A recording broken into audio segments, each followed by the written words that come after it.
Welcome back to another episode of Mr. Robot Monday, where we do some live hacking. So essentially, I'll pick a random machine on the Hack the Box website, load it up on the stream, and see if I can root uh, using your help. Essentially, so I'll try to break down key concepts. I'll try to explain everything as I go. If this is your first time joining, welcome to the stream. If you are returning, I appreciate you following and tuning in again. Very happy to see you guys here. If you have any questions, any point in time, hit up the chat. Let me know. The only platform that I'm not able to see chat messages right away from is Instagram, and that is due to a compatibility issue with them. I will try to check those messages as I go, but I can't guarantee that I'll actually see them. Now, before we dive in today, let's talk about a few things real quick. First up, merch drop. If you want to rep the Savage Hack community, show off your hacker mindset, check out the latest merch over at savagehack.com. We have all kinds of things there. We have hoodies, t-shirts, hats, you name it. Because, if you're going to hack, you might as well look good doing it, right? All of the purchases from that are helping out the site. If you do want to help out the site in other ways, go ahead and share the website, savagehack.com, on all social media platforms. Let your friends know. Word of mouth goes a long way. It would definitely help out tremendously with growing this community. Next, make sure you check out savagehack.com. That's where you'll find the CTF write-ups, certain blog posts, security research, and exclusive content that you wouldn't really find anywhere else. Plus, we are building out a full section for free hacking resources. So if you want to, kind of level up with that, that's definitely the place to be. Next, socials. If you're not already following, what are you doing? Hit up YouTube, Facebook, Instagram, Twitch. Also, be sure to check out our Discord. It's still a work in progress, but it is an easy way to reach out to other viewers as well as myself. And the next big news, free training videos are coming soon. I'm working on a full hacking series, walking through real world attack techniques, tool breakdowns, and everything you might need to level up your skills. Stay tuned with that because it will be completely free and available on the website and YouTube. All right, so enough talking. Let's get to hacking here. So the box that I chose for today, let me pull it up real quick if I can find the tab there. So it's called Precious. Again, this is a hack the box machine. However, it is a retired machine. I'm not allowed to use any live machines, otherwise I violate the terms of service. So just want to make that clear. So I don't want to violate their terms of service. I don't want to get banned from Hack the Box. So I am doing retired machines, right? So this is a retired machine. It is called Precious, easy Linux box, and it was created by, let me see, Naughton.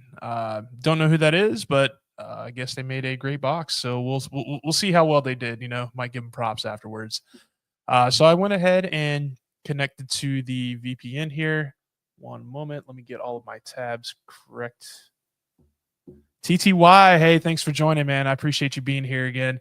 Actually, let me go ahead and touch base on this.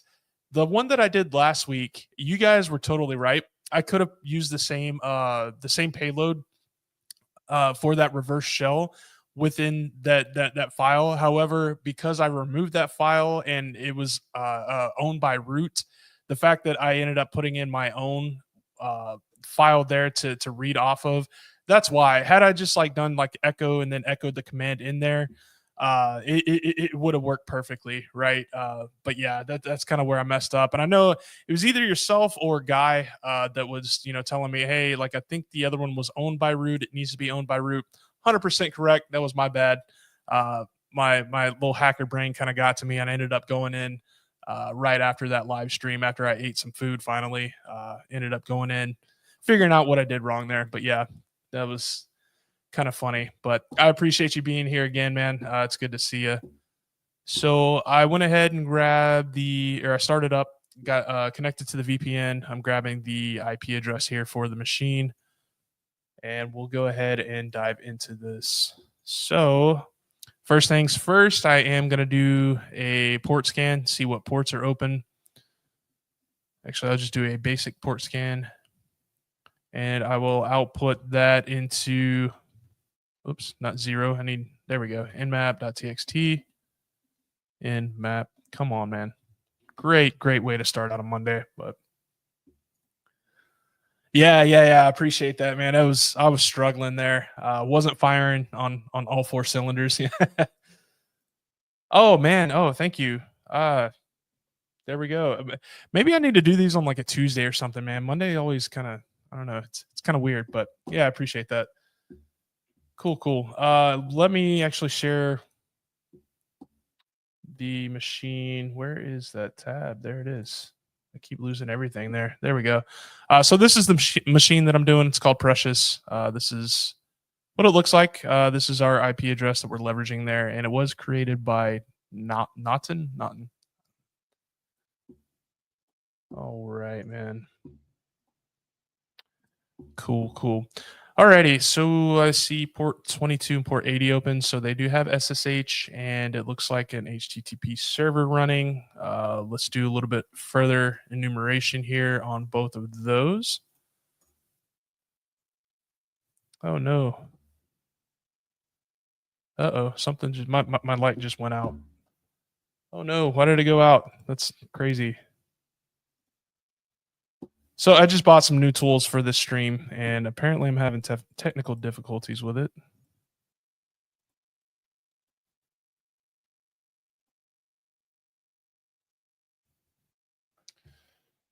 Let's see if I can fix this here.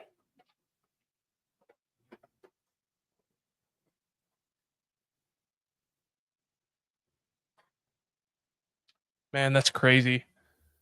That is absolutely crazy. I was so excited to use this too. Now it's messing up on me. That's not a good thing. 1 second. Let me see if I can get this fixed here.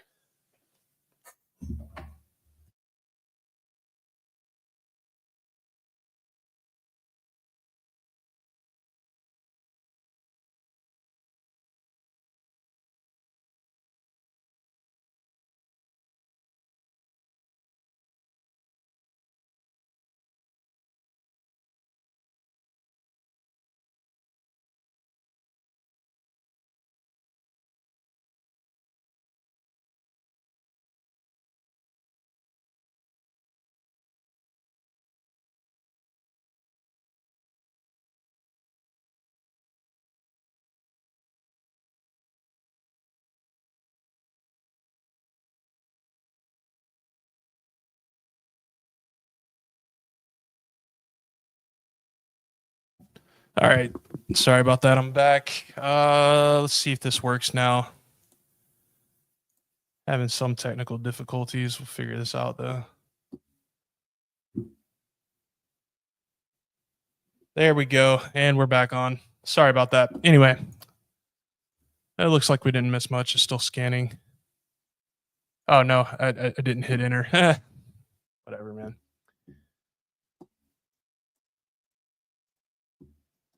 All right, let me get all this situated. That's perfect. All right, so it looks like we have a domain of precious.htb. Let me go ahead and add that to my Etsy host file.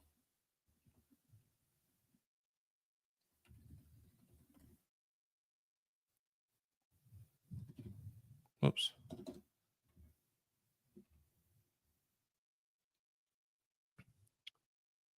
It was precious.htb, and that was 10, 10, 11, 189. Cool. Precious.htb. Go ahead and hit Control O to save, enter, Control X to back out of that. And we'll go ahead and take a peek at this this website here.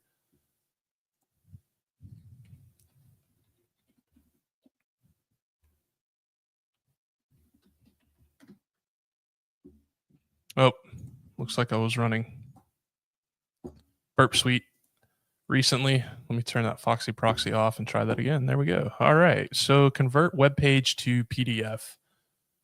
Enter URL at a fetch.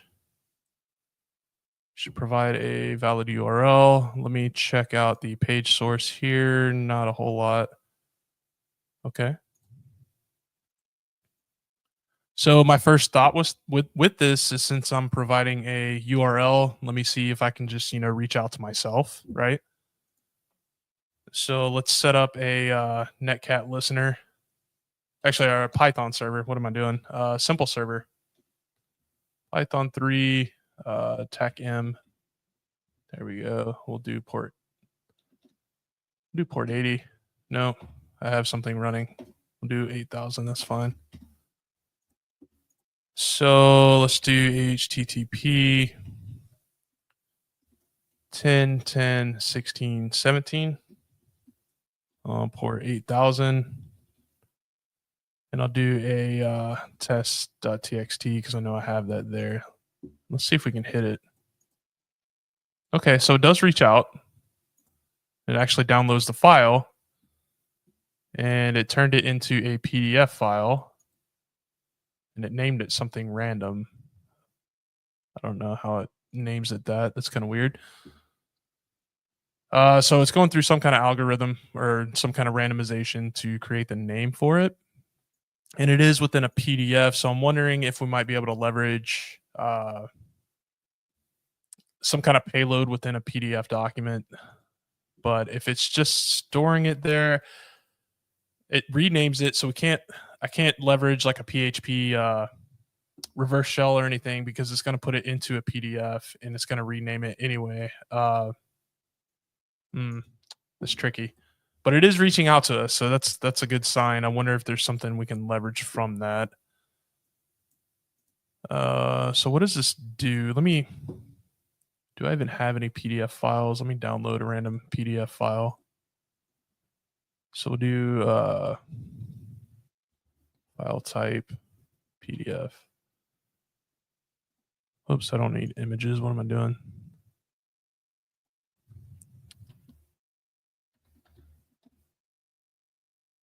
We'll do dummy.pdf. Cool. I guess I could have just downloaded that test one that I just did. I don't know what I'm thinking there. Oh, I did download it. Okay, sweet. So let me see about uploading that. Where did it download to? So it's in a downloads folder. Okay. So let me put a pause to that. We'll switch over to our downloads directory here.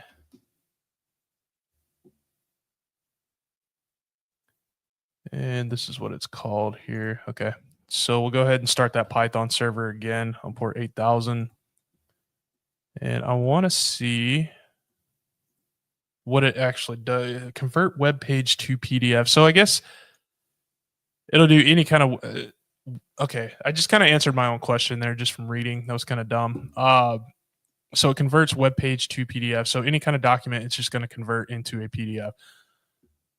It reaches out to us. So that's a good sign. We might be able to figure out how to get it to download something that we can essentially run or reach back out to us if we can get a reverse shell payload on there. So we need to actually investigate this a little bit further. I'm going to pull up Burp Suite to see how this thing's actually running on the back end. Actually, there might be some information in the thing itself. Let me cancel that and use the exif tool. I think I still have it pasted there. I don't even have exif. That's funny. Uh-oh.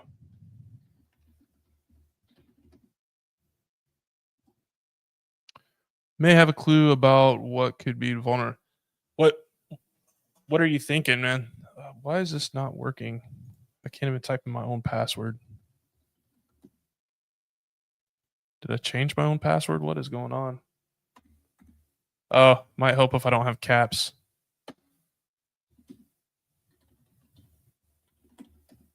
There we go. Anyway.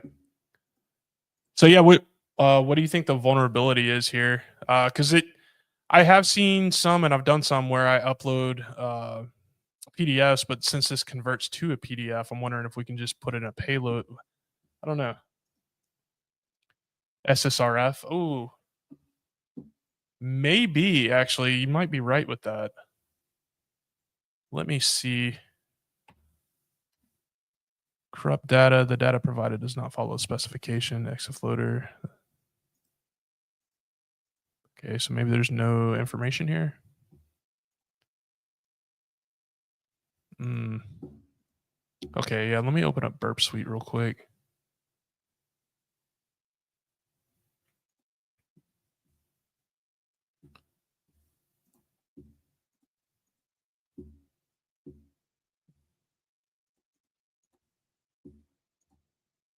Just want to get a bit more information.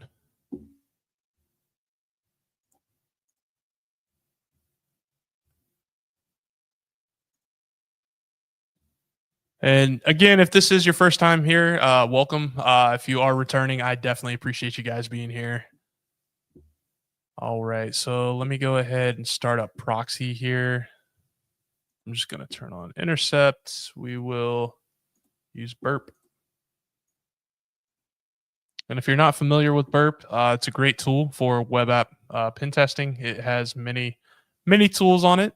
They do have a free version, which I'm utilizing right now. I also have the professional version, but I'm not going to use it right now. It does have a lot of extra options for web app pen testing.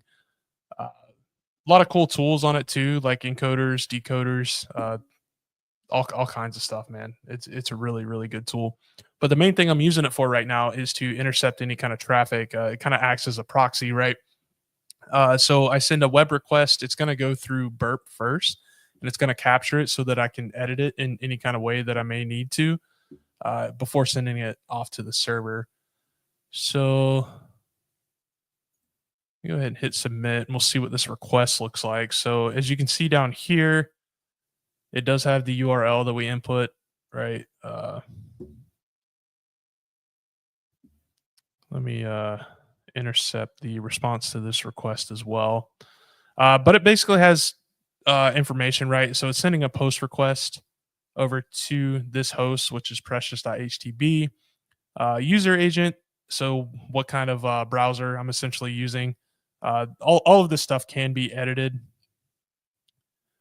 The origin, content type, yeah.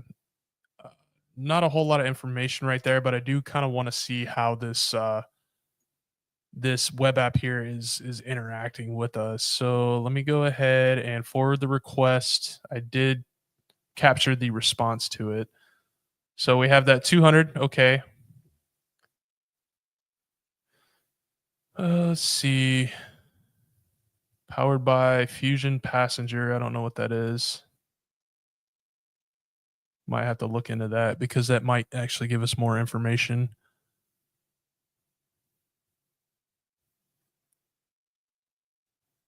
Cannot load remote URL. Oh, you know what? That's because I stopped it. Let me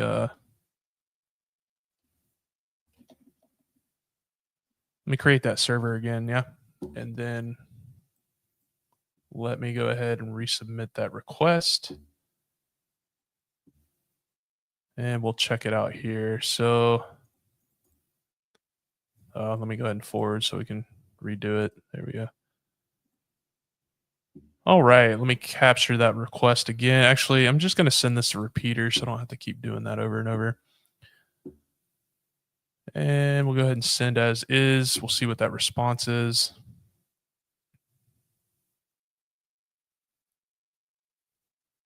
Fusion Passenger. All right, so it did, yeah, see it changed the file name into something completely random. And then this is the actual PDF file. Let me see if there's any other information on here. I'm not seeing anything crazy.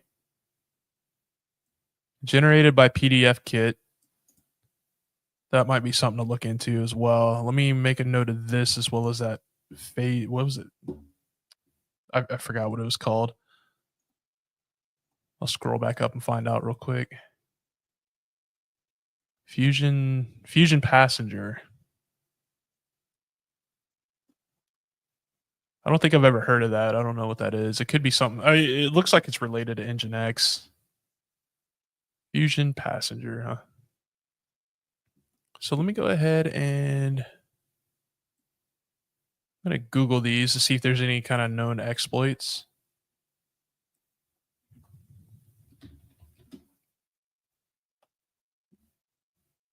Oh, yeah. Let me turn off the intercept so that it can actually go.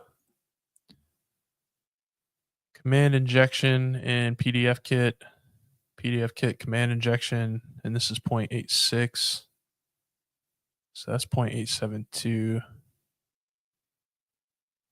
but it may work. So this is less than 0.8.6. So maybe this might work.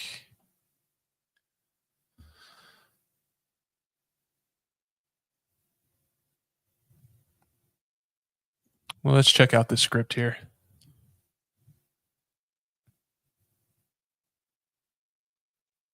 All right, target input, address input, port input. So our arguments are the target, the address, and the port.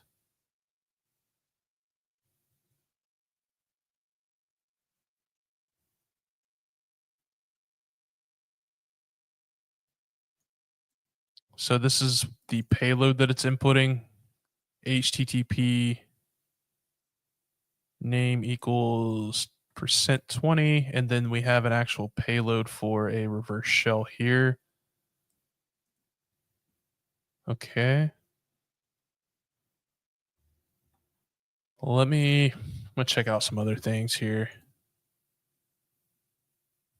Let's see if this one is, if this is about the same, then this might work on, okay, so test it on 0.8.6. Okay.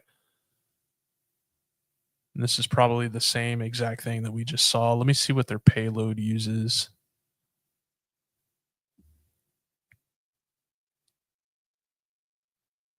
Let me see if I can just search it. Payload.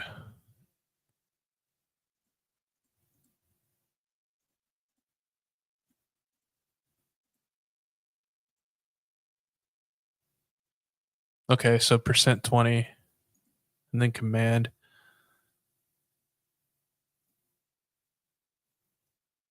Let me see if we can get that to trigger if this is. So we'll do a command of ID and we'll just kind of see.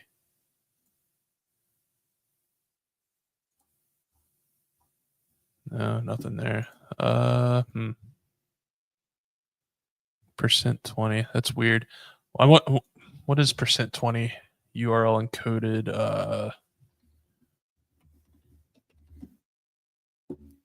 So if you're not familiar with URL encoding, let me show you real quick. So we'll enter in that %20 here. Oh, yeah, just decode the whole thing then.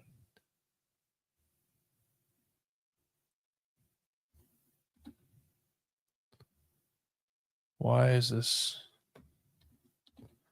%20 decode? Let's try that. Okay, so it's just a space then. Yeah, so URL encoding is a quick way to get around like certain restrictions of input, right? So in this case, spaces apparently aren't going to be allowed with this payload. So it doesn't allow for adding space within here. To get around that, we use the %20, which it's going to read it as a space, but it's also going to allow to include that. So it's an easy way to get around like certain uh, web application firewalls if user input is kind of restricted on certain things. So that is a space. I need to know more about this exploit though. I don't want to see a script. I want to see the actual exploit itself, so I can kind of see what I'm supposed to be doing with that. All right, so overview. Effective versions of this package are vulnerable to command injection where the URL is not properly sanitized. Okay, an application could be vulnerable if it tries to render a URL that contains query string parameters with user input. So example here, example.com. Okay. If the provided parameter happens to contain a URL encoded character, which I just mentioned, the URL encoding, and a shell command substitution string. It will be included in the command that the PDF executes in order or to render to the PDF. Calling to underscore PDF on the instance shows that the sleep command is being executed. Okay, so they're doing the same thing here. So name equals, they do a URL encoded space, and then they have a command there. So let me see if I can get this to trigger then. Where is our, there it is. So this should cause like a 5-second delay then for this to reload.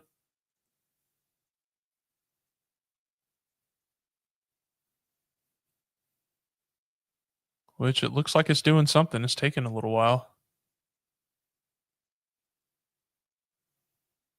Maybe that's a lot longer than 5 seconds. Oh, I don't know.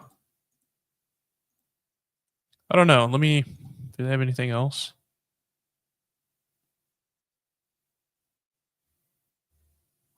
Hmm. Okay. Let me close all of this out.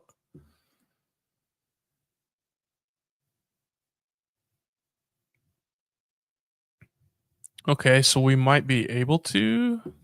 Let me pull up rev shells.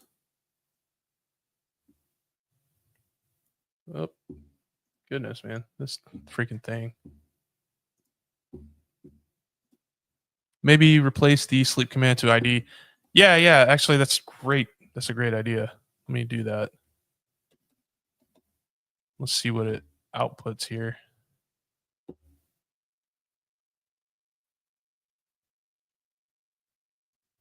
Make sure that intercept is off. Cannot load. Oh, maybe I need to. Let me try. Let me try going to this again, and then we'll add in that payload, right? So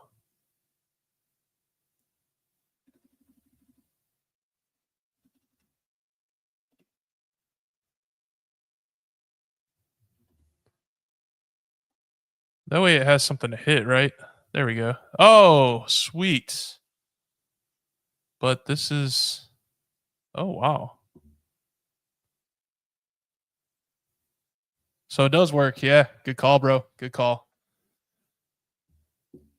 I think. Wait, is this mine? It says Ruby, 1001 Ruby. Oh, okay. So it just pretty much dumped everything in my freaking folder, but the ID did work because I don't have any users on my Linux machine here. That's why I was like, man, this is a lot of stuff for CTF. Yeah, this is all my Savage Hack directory there, home directory. Anyway, so it did work. So we have a user Ruby. Replace it a local IP. Good call. Good call. Yeah, then it'll dump theirs, right? So let's try that. We'll do 127.0.0.1. Should I add a slash? No. We'll try it like that. That's wild, man. Such a wild exploit. Come on. Load for me.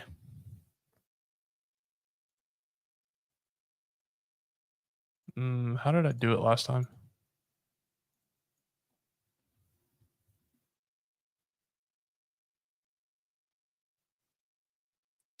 Okay, so let me just try a slash. I don't know.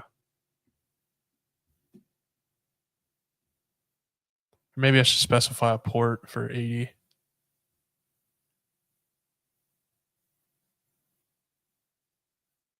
Yeah, let me try and specify a port because it worked for that. Let me try that.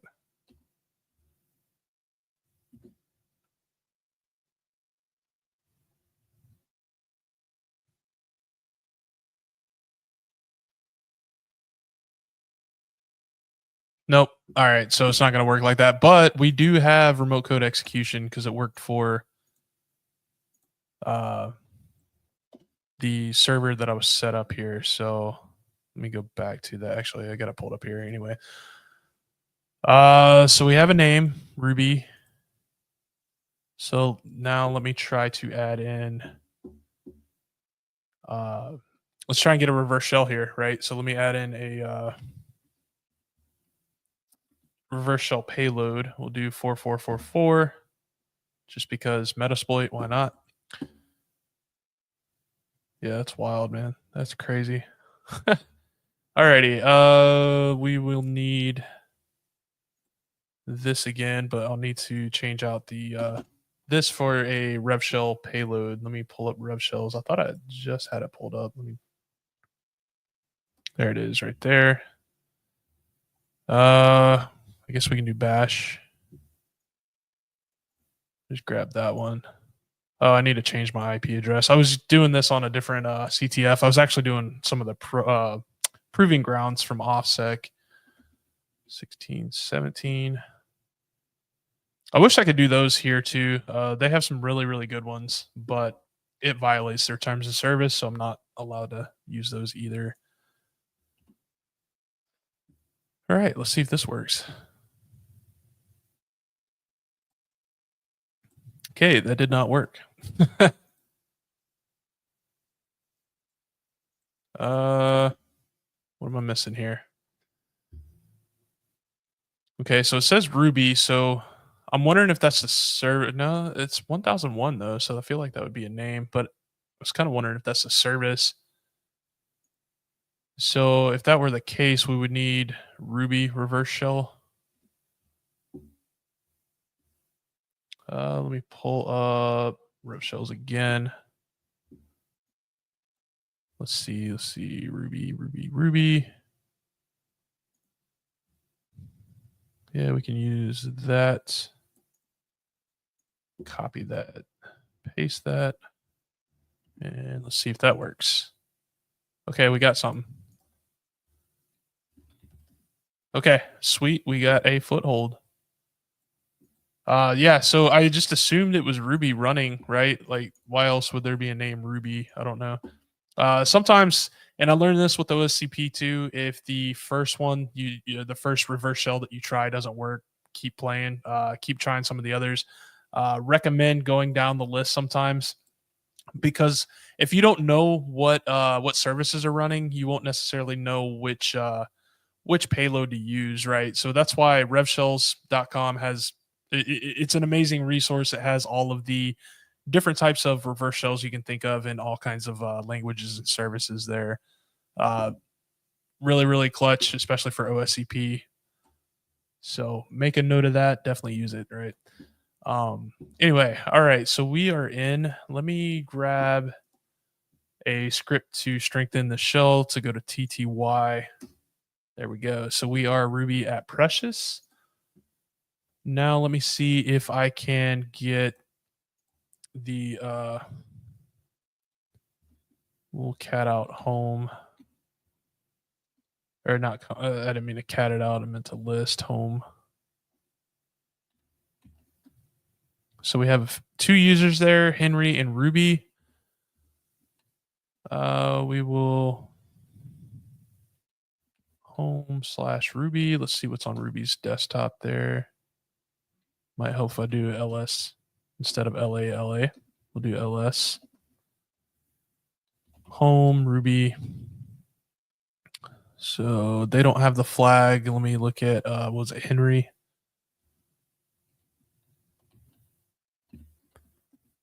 Do I have permissions to do it? Yeah, well, nope, I sure don't. I can't even read it. Okay, so I guess we gotta go to Henry. Let me look around in these folders real quick. Actually, first things first, let me download LinPs. So go to, I think it's under downloads. I had to download a different version of LinPs recently because the one that I had wasn't showing a lot of stuff. And then I realized it was actually the skinny version of it. And I couldn't figure out why for the longest time. So I downloaded LinPs Fat, which is like the full LinPs. It's going to have all of your scripts and everything within it. Really, really good tool.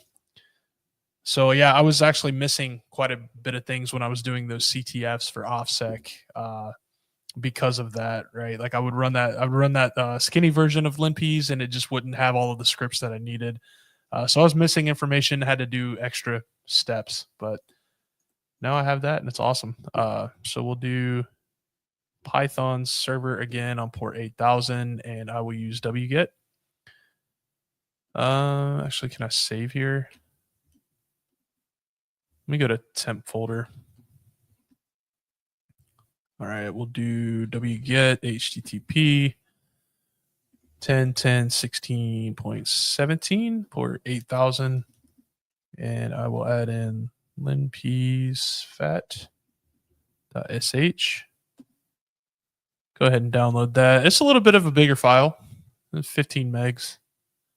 And then we will chmod +x linpeas underscore fat.sh, and we'll go ahead and run that. Let me maximize this.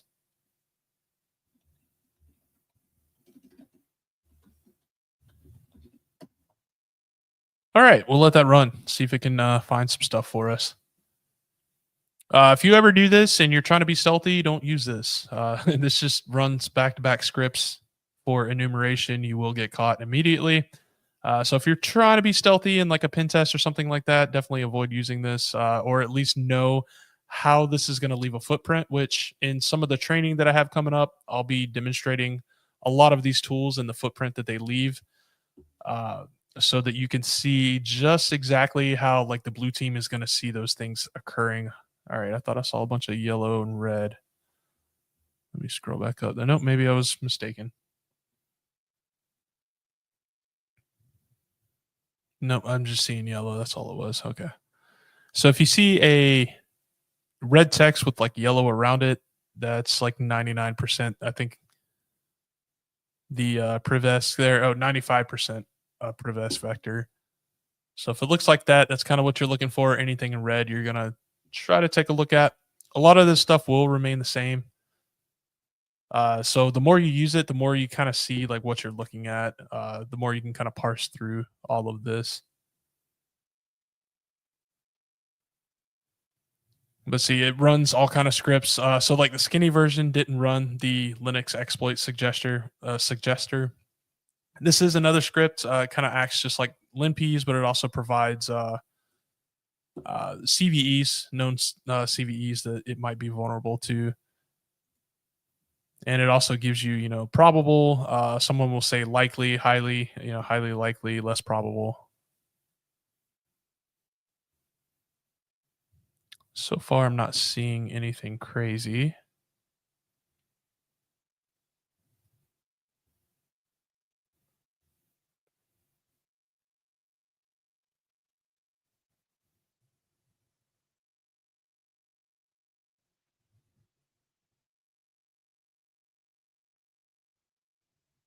So there's a internal service running here on port 35289. Interesting.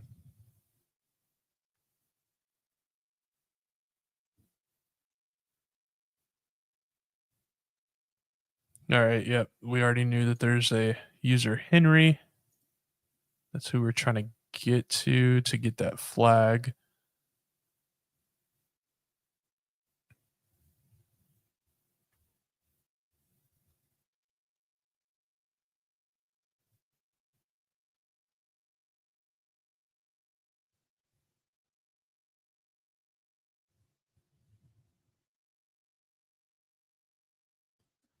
Nothing crazy. Nope.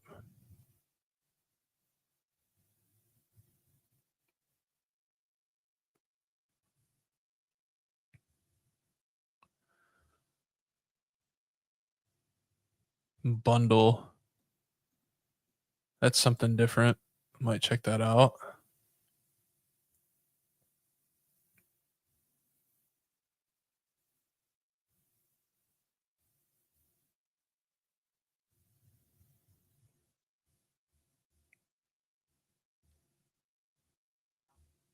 Yeah, didn't really see much in there. Let me check out that file that was on the desktop or the home directory.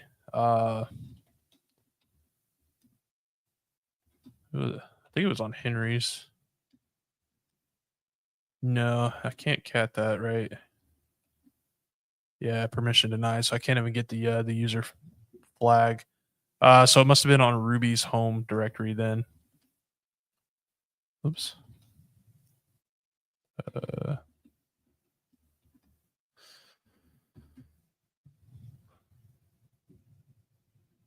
yeah, dot bundle.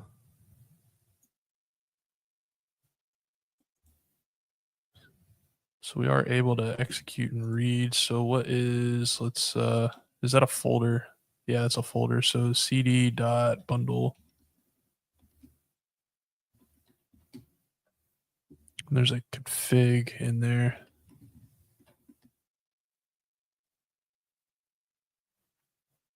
Bundle underscore https ruby gems org. Henry. This looks like a username and password.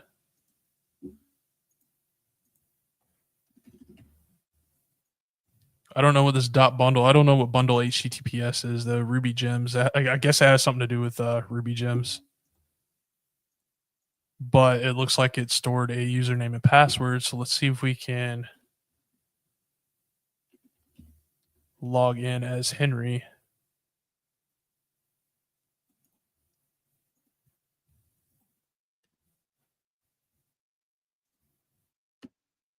Okay, so we got Henry. That was weird. Such a weird thing. I figured that'd be more complicated, but all right. So let's go to Henry home and cat that user.txt, and we have our first flag. So I have a feeling the next part's going to be really difficult since all of this has been easy so far, just like last time, right? Alrighty, let's go with our flag. Submit that. Uh, I'd say easy. It wasn't terribly difficult, right? So, well, I'll just do a recap at the very end on everything that we went through. So that wasn't terribly difficult. I don't think so. Yeah, man, it. I was hoping to have something like this like last week, whenever it took me forever and I still didn't get it, but yeah. Yeah, definitely going smooth so far, but oh my god, I hope it's not like last week where I just couldn't get root. Uh cool. So, first things first, actually let me go ahead and SSH in so that I can get a better shell, right? So we'll SSH in as Henry with a precious.htb.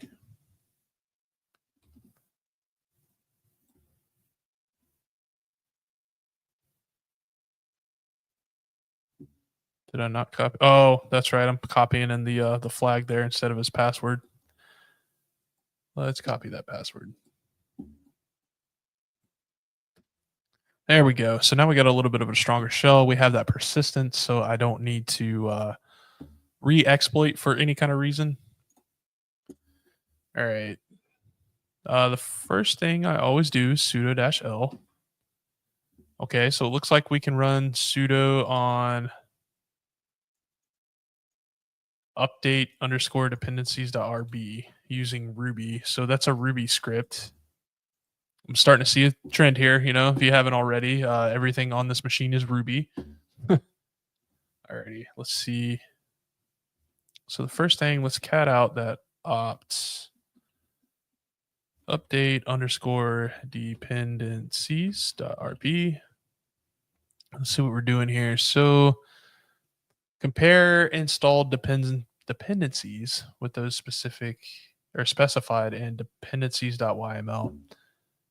Require YAML, require Ruby gems to do update versions automatically. Okay, so it loads and reads the file of dependencies.yml.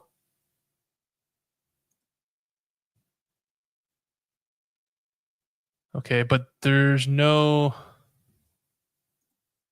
it's not saying where it is. So there's no specific file path there. So we might be able to leverage that.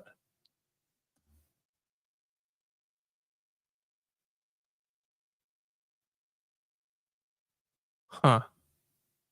dependencies.yml, so YAML file.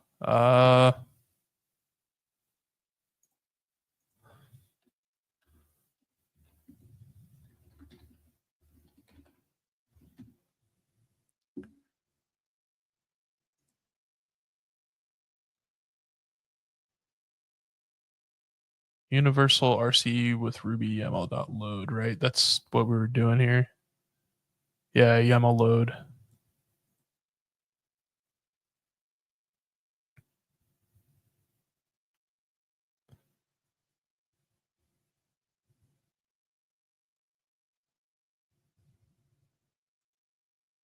Um, so it may not work. I don't know what version we're running. Let me see. Ruby version 2.7.4. Bin patch no longer works on versions after.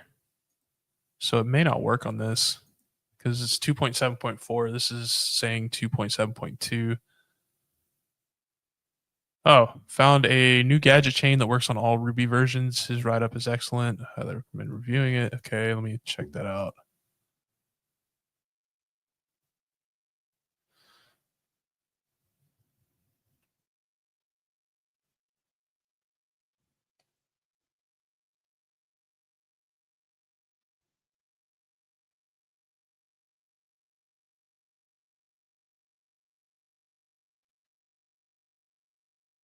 Hmm.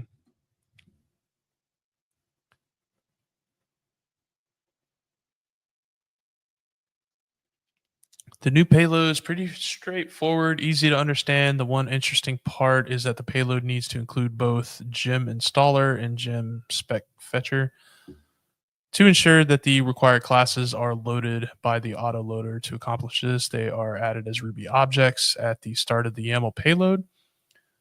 For these to actually be loaded and deserialized, so this looks like a deserialization attack, which I'll explain here shortly if this is the case.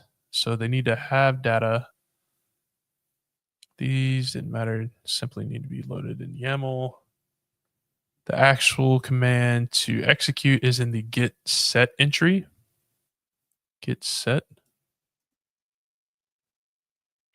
Using the following Ruby script to test the payload, so require YAML, which we have that in this here. So require YAML and then YAML load file read, which we have here. So it looks like if we make a dependencies.yml file, unless there's already one that it's pulling from, let me. Well, no, there's no path specified, so it should be running from anywhere. Gems files.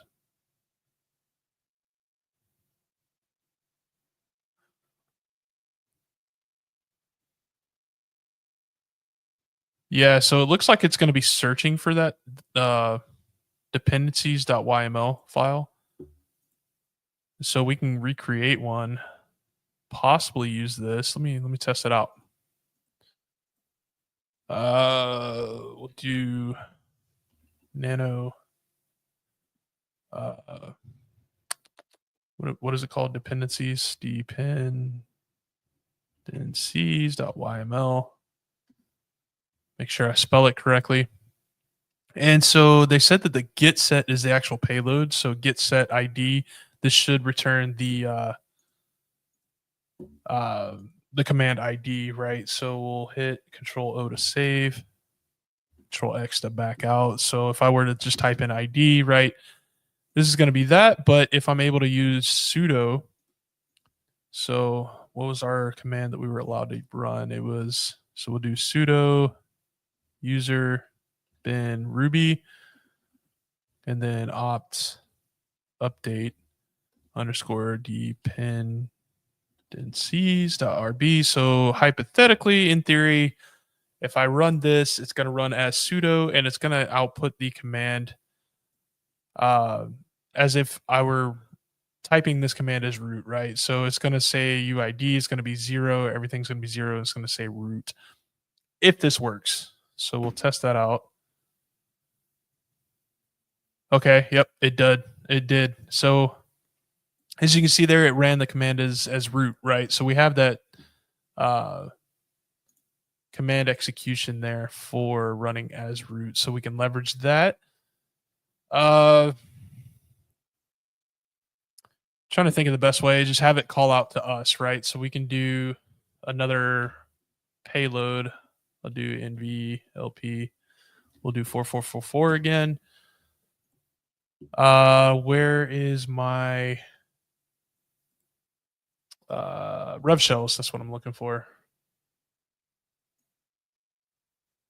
Rev shells. So we can actually reuse this one that we used before in there.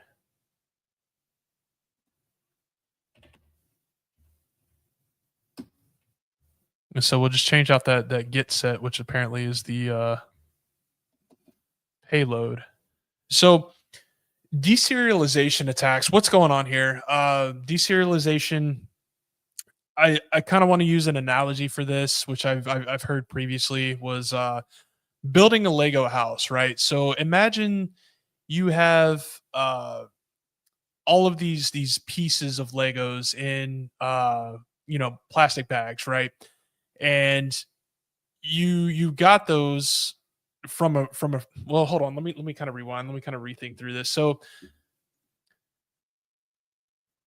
they said, "What a very easy box, no stress at all." Yeah, for sure, man. This has been awesome, but I've also learned a little bit with this too. But so yeah, the deserialization attacks. Imagine, I had a Lego house that I'd built, right, and I took it apart, I put it into little pieces, uh, or put it into little packages, right, and then I turn around and hand my friend all of those packages and say, "Hey, go ahead and build these house or build this house," right. The friend is going to be completely trusting, not going to think anything twice of it. So if those packages were intercepted in any kind of way, a hacker, for instance, slipped in a firecracker and replaced one of those pieces with a firecracker that auto detonates for whatever reason. The trusting friend is not going to think anything about it. They're going to try to rebuild that house with that said firecracker, and then boom, it all goes to hell from there. That's kind of how these deserialization attacks work. So the application itself, which if you think of like the house is like the application, right? It's going to be reading information that should have been uh, that it thinks is already good. It's already pre-approved. It's already serialized, so to speak. So it's gonna go ahead and try and build that house. Try to build that specific application without thinking twice about it. So there's no security measures there for that integrity piece, right? So if you're studying for any kind of cyber thing, you have the CIA triad, right? Your confidentiality, integrity, and availability.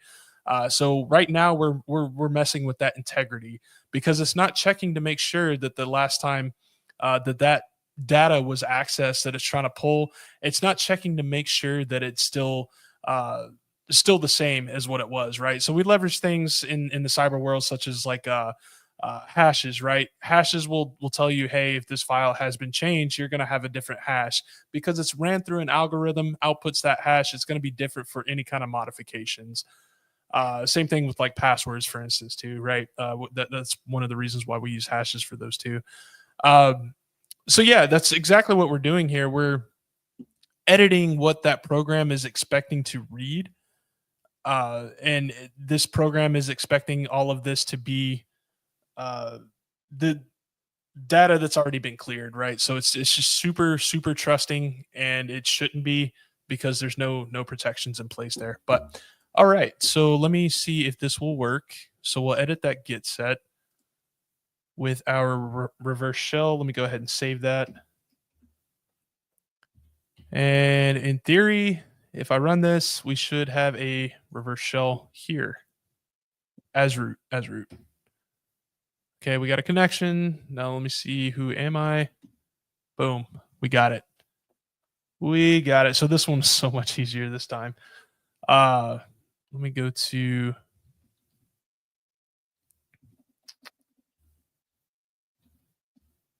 cd/root cat root.txt. So let me go ahead and, oops, didn't mean to do that. Go ahead and copy this. Let's paste that in our hack the box portal here. Go ahead and capture that flag. I want to say that this one was like very, very like piece of cake easy. Like that was almost ridiculous. So the first thing I noticed on there was, or from LinPs, was a random dot bundle folder directory. Usually don't see that on any of these, so I didn't know what it was. So we took a closer look at that. Uh, got that password for Henry, logged in as him, ran sudo -l, and then found out that we could run sudo on this specific command here. We checked out that Ruby script there, found out that it has a dependency that we were able to essentially exploit and load up a reverse shell in. Uh, yeah, that's pretty cool, man. That's a pretty good write up. Props to whoever this is. I probably butchered their name. ETN Stallmans. Props to you for this write up of the RCL. That was really, really cool. Yeah. Let me see what their payload was here. Might have been one that we looked at. No, okay. So it was the same payload that they had there. And apparently it still works. That's pretty cool. Alrighty. Anyway, so that's pretty much a wrap for Mr. Robot Monday. Another machine down, another set of skills here. If you have any questions on what we went over, please feel free to reach out either on Discord or go to Sam at savagehack.com. Reach out to me on there for any kind of questions, anything you may like to see. So yeah, if you're still here, I appreciate you guys tuning in here. Definitely serious about this game. Definitely respect that, right? But before we go, don't forget to check out the merch. Rep the Savage Hack community with your hoodies, tees, more at savagehack.com. Definitely feel free to visit savagehack.com for any kind of CTF write-ups, cybersecurity research, and free hacking resources to help you, kind of stay sharp there. You're asking what is the Discord. So if you go to savagehack.com, there is going to be a link for the Discord there. As well as, let me go ahead and grab that and I will paste it into this chat here on all platforms. 1 second, let me grab that. It's not fully complete yet, but we are working on it and hopefully we'll get that community built out rather quickly here soon.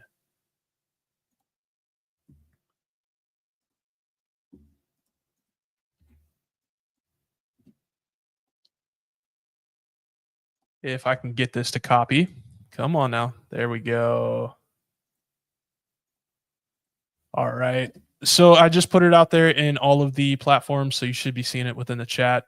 Feel free to join. Feel free to hit me up anytime on there. Usually pretty active, not necessarily on the server, but on Discord. Yeah. Also, be sure to follow on all of our social media. We if you want to help the site, definitely share with any of your friends. Invite them onto the Discord as well. I will have free training videos coming soon. I am recording those in depth, starting with the OWASP top 10, kind of expanding into other areas to include like tool usage and footprints. So make sure you're subscribed, following either Savage Hack on social media or the website, so that you'll be the first to know whenever they drop. If you like the stream, definitely smash the like button, drop a comment, share this with someone that may need to see it. Again, I do appreciate you guys that are, coming back week after week for the Mr. Robot Monday. Definitely means a lot to me. Hopefully, we'll see more people here in the future. But as far as next week, I may have to move the time. I'll be kind of out of my normal routine. So I have to go into the Air Force Reserves and do my commitment there. So I may be getting released a little bit later next Monday. I will keep you guys posted, let you know. But in the meantime, keep it real. Have fun hacking. Let me know if there is anything that you guys want to specifically see, whether it's on the training or on these live streams. But hope you all enjoyed, and I will see you next week. Thanks a lot.